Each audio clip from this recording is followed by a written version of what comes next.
Hello guys and welcome to codes.sobism। हमने हमारी last video में पढ़ा था हाई लेवल और लो लेवल लैंग्वेजेस के बारे में और आज हम पढ़ने वाले हैं कंपाइलर को। हम अभी तक कंपाइलर के बारे में बहुत सुन चुके हैं और हमें बेसिक आइडिया भी है कि कंपाइलर करता क्या है।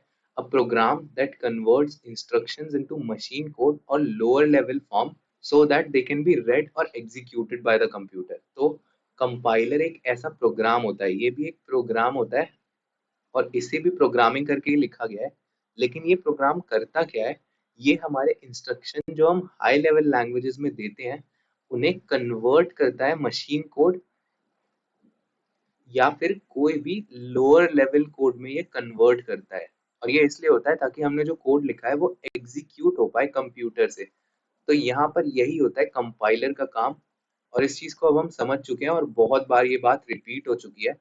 तो हम नेक्स्ट चीज पे चलते हैं जो होते हैं हमारे कंपाइलेशन स्टेप्स। तो हमारा जो पूरा कंपाइलेशन का काम होता है, मतलब हाई लेवल कोड से लेकर सीधा जो मशीन कोड तक होता है, उसमें क्या क्या आता है और उसमें कितने स्टेप्स होते हैं। तो यहाँ पर हम देखते हैं कि कंपाइलेशन स्टेप्स में सबसे पहले हमारी आती है प्री प्रोसेसिंग। प्री प्रोसेसिंग मतलब कंपाइलेशन से भी पहले का जो काम होता है उसे हम प्री प्रोसेसिंग बोलते हैं। और इसमें क्या क्या होता है इसके बारे में हम बात करेंगे। और उसके बाद हमारा कंपाइलेशन का काम होता है, मतलब उस कोड को हम लोअर लेवल में कन्वर्ट करते हैं। उसके बाद हमारा असेंबली का काम होता है और इसमें हमारा असेंबलर होता है जो हमारे कोड को ऑब्जेक्ट कोड में कन्वर्ट कर देता है। और उसके बाद हमारी लिंकिंग होती है और फिर हमारा जो प्रोग्राम है वो एग्जीक्यूट हो जाता है। तो हम समझते हैं इन स्टेप्स को और अच्छे से। तो यहाँ पर सबसे पहले हमारा सोर्स कोड होता है जो हमने हाई लेवल लैंग्वेज में लिखा होता है और फिर वो जाता है प्री प्रोसेसर के थ्रू।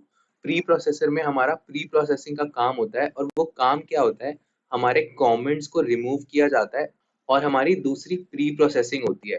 और इन चीजों के बारे में जैसे जैसे हम पढ़ते जाएंगे मैं आपको बताता जाऊंगा। लेकिन अभी आप इतना समझ लो कि हमारे जो प्रोग्राम्स के कमेंट्स होते हैं वो रिमूव हो जाते हैं और हमारी दूसरी प्री प्रोसेसिंग का काम होता है। और उसके बाद वो कंपाइलर के थ्रू जाता है हमारा कोड और फिर वो असेंबली कोड में कन्वर्ट हो जाता है और फिर वो हमारा असेंबलर में जाके ऑब्जेक्ट कोड में कन्वर्ट हो जाता है। तो ये जो ऑब्जेक्ट कोड होता है ये हमारा फिर जाता है लिंकर में। और लिंकर में सारी चीजें लिंक होती है, जो स्टैंडर्ड लाइब्रेरीज और अदर डिफाइंड लाइब्रेरीज होती है वो लिंक होती है हमारी लिंकर में हमारे ऑब्जेक्ट कोड के साथ। और उसके बाद यहाँ पर एग्जीक्यूटेबल फाइल बन जाती है। मतलब हमने यहाँ source डॉट सीपीपी फाइल बनाई थी क्योंकि हम यहाँ पर सी प्लस प्लस में काम कर रहे हैं। तो source डॉट सीपीपी हमारी सोर्स कोड फाइल थी, फिर वो हमारी कंपाइलर के थ्रू गई। तो source.exe फाइल जनरेट हो जाती है कंपाइलर के थ्रू जाने के बाद। और इसमें हमें हमेशा याद रखना है कि बीच में एक ऑब्जेक्ट कोड जनरेट होता है और उसके बाद हमारी जो एग्जीक्यूटेबल फाइल होती है वो जनरेट होती है। तो ये हमारे पूरे कंपाइलेशन स्टेप्स थे। इनके बारे में हमें बहुत डीपली पढ़ने की ज़रूरत नहीं है, बट यहाँ इतना आपको जानना चाहिए कि कंपाइलर के अंदर एक्चुअली में होता क्या है। और आपको बेसिक नॉलेज होनी चाहिए कंपाइलेशन स्टेप्स की।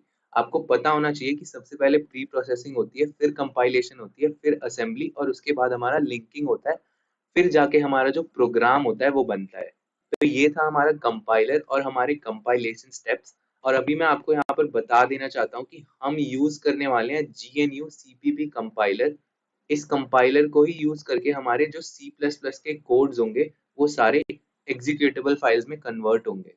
और ये मैं आपको नेक्स्ट वीडियो में डाउनलोड करके दिखाऊंगा। लेकिन अभी हमें डिस्कस करना है कंपाइलर और इंटरप्रेटर के बीच डिफरेंस। तो यार देखो, अभी तक हम डिस्कस करते आए हैं कि कंपाइलर क्या है और इंटरप्रेटर के बारे में अभी तक कोई डिस्कशन हुई नहीं है।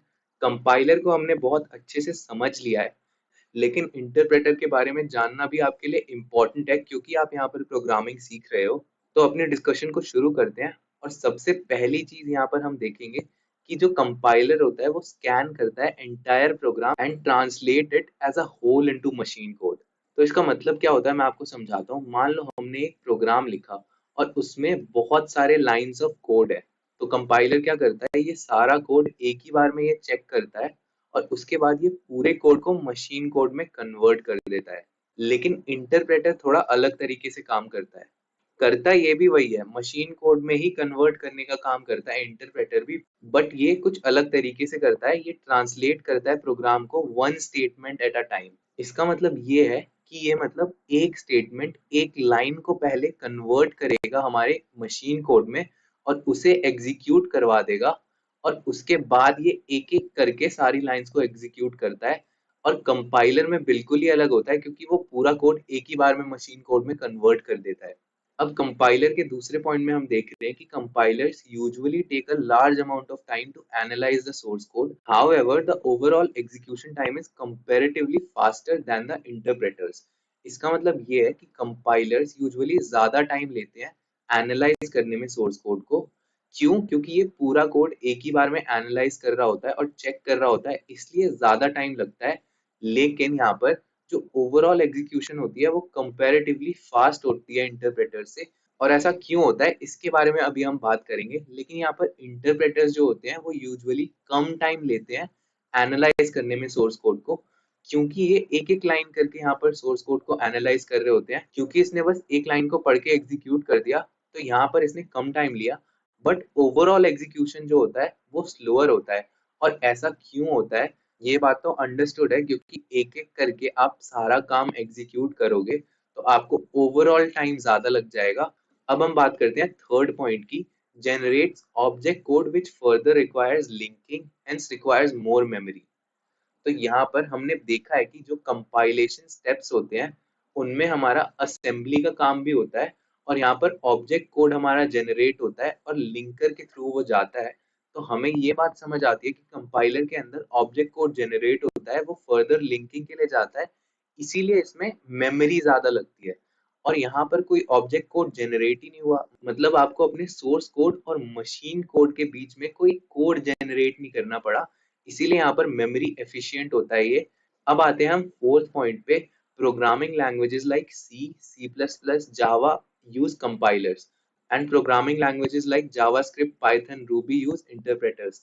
तो यहाँ पर हमें ये समझ आता है कि एग्जाम्पल ले लेते हैं यहाँ पर पाइथन का। तो पाइथन का कोड जब हम रन करेंगे तो वो एक एक लाइन ऑफ कोड पहले चलेगा, और वो इंटरप्रेटर का यूज करता है अपने कोड को मशीन कोड में कन्वर्ट करने के लिए। लेकिन जो सी और सी प्लस प्लस लैंग्वेजेस होती हैं वो यूज करती हैं कंपाइलर को, और वो एक ही बार में सारा कोड एग्जीक्यूट होता है, क्योंकि वो एक ही बार में सारे कोड को रीड करता है। तो गाइज आई होप आपको ये समझ आया होगा कि इंटरप्रेटर और कंपाइलर में डिफरेंस क्या होता है। तो इस वीडियो को लाइक करना और सब्सक्राइब करना मेरे चैनल को, और आप सी प्लस प्लस की प्लेलिस्ट को जरूर देखो।